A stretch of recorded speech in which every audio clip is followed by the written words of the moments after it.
আসসালামু আলাইকুম ওয়া রাহমাতুল্লাহি ওয়া বারাকাতুহু। আজকে আমরা সংক্ষিপ্তভাবে দুনিয়া এবং আখিরাতের নিয়ামতের 5টি পার্থক্য সম্পর্কে কিঞ্চিত ধারণা লাভ করব। দুনিয়া এবং আখিরাতে নিয়ামতের 5টি পার্থক্য। 1 নাম্বার, দুনিয়ার নিয়ামত অল্প এবং আখিরাতের নিয়ামত অধিক।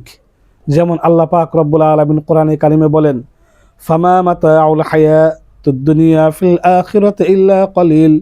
পরকালের তুলনায় দুনিয়ার এই ভোগ বিলাস তো খুবই নগণ্য।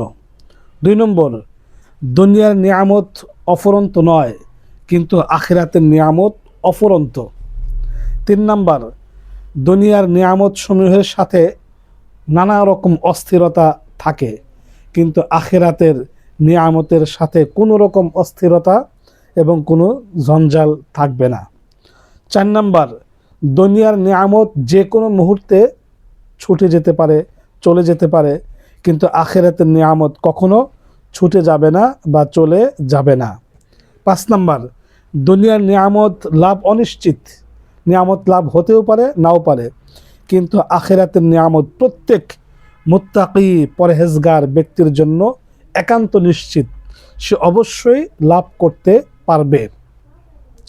একটি ঘটনা রয়েছে যে এক বিধবা মহিলার একমাত্র সন্তান মারা যায়, কিন্তু মহাব্বতের আধিক্যে কারণে ওই মহিলা তার মৃত সন্তানকে জীবিত মনে করে চিকিৎসার জন্য এখানে যায় সেখানে যায়, বিভিন্ন ডাক্তার কবিরাজের কাছে যায়, চিকিৎসকের কাছে যায়।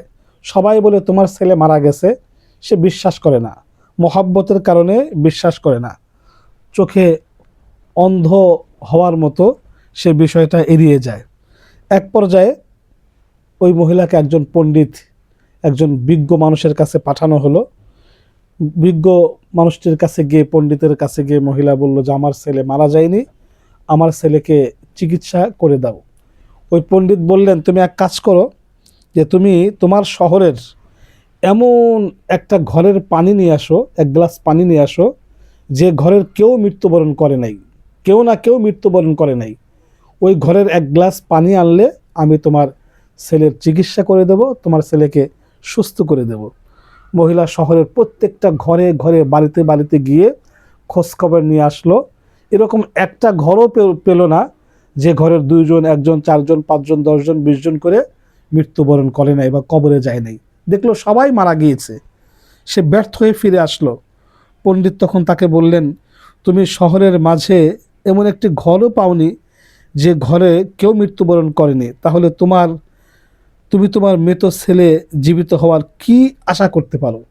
মানুষ তো মৃত্যুবরণ করেই, মৃত্যুবরণ করছে। তোমার ছেলে মৃত্যুবরণ করেছে। জান্নাতে তোমার সন্তান আর কোনোদিন মৃত্যুবরণ করবে না। এই হায়াত নামক নিয়ামত আল্লাহ পাক রব্বুল আলামিন চিরস্থায়ীভাবে তার জন্য বরাদ্দ করে দিবেন।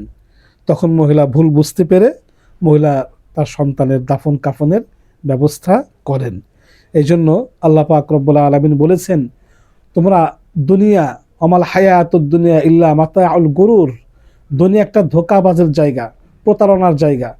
দুনিয়ার পিছনে সময় ব্যয় করে আখিরাতকে নষ্ট করো না, দুনিয়ার জন্য আখিরাতকে বিনষ্ট করো না। দুনিয়া থেকেই আখিরাতের পাথেয় জোগাড় করে আমাদেরকে মৃত্যুবরণ করতে হবে। আল্লাহ রাসূল বলেন, আদ দুনিয়া মাজরাআতুল আখিরা, দুনিয়া হলো আখিরাতের এই পাথেয় জোগাড় করার জায়গা। এই জন্য দুনিয়া থেকে আমাদেরকে তার সেই আখিরাতের পাথেয় জোগাড় করে যেতে হবে এবং অফুরন্ত আখিরাতের সেই অফুরন্ত নিয়ামত অর্জন করার জন্য চেষ্টা প্রচেষ্টা চালিয়ে যেতে হবে, আমল করতে হবে। আমিন।